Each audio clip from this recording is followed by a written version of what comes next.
Hello, I'm Tracy Cottrell and I own and operate Matters of Taste Cooking School in Perth. The video that's playing is one example of many we've recorded for our online cooking club, built for customers who can access this via the World Wide Web. It's an online cookbook that expands on a regular basis with new recipes and cooking information.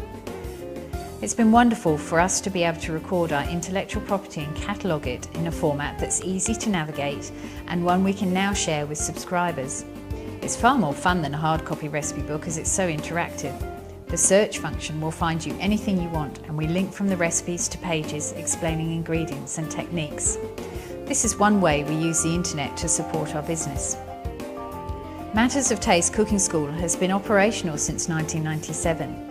In this time I've seen a huge shift in the way small businesses use the internet and the exponential embrace by the general public. We have learnt a lot over the years.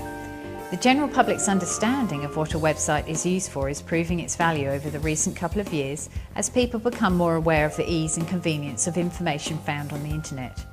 Simply put, if you don't have web presence, you won't be found easily. Everyone Googles. We have search engine optimization work carried out on our website and are now found by customers we want to find us, as we're appearing on page 1 of the search engines. This has done wonders for our corporate group classes, as businesses tend to use the web as a tool to research everything. Our website is kept up to date and is a reliable reference for customers wanting to book a class. It's imperative not to have a stale website. If they can't find what they're looking for, people immediately go somewhere else, because they can at the click of a mouse, and you've lost business.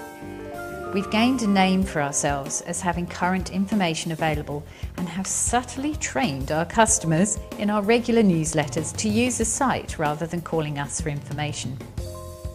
This means we no longer spend time on the phone explaining to customers the class schedule, but now have phone calls from people saying, "I'd like to book for the such and such a class on such and such a date."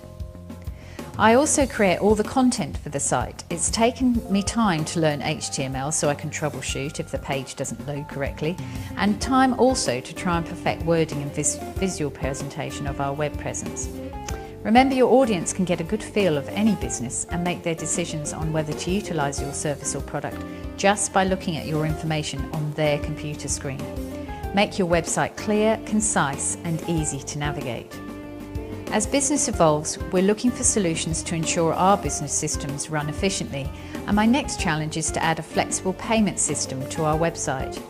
There are many features we need and that I've dreamt up, and once it's up and running, it will bring advantages to us and our customers. Keep your eyes and ears open. Like any technology, the internet will continue to improve and change, and it's your job to keep up with it. So, if you think you're on the right track, don't stay there, as you'll more than likely get run over by the oncoming train. Thanks for watching. Carving through meat. It's a frozen chicken, isn't it?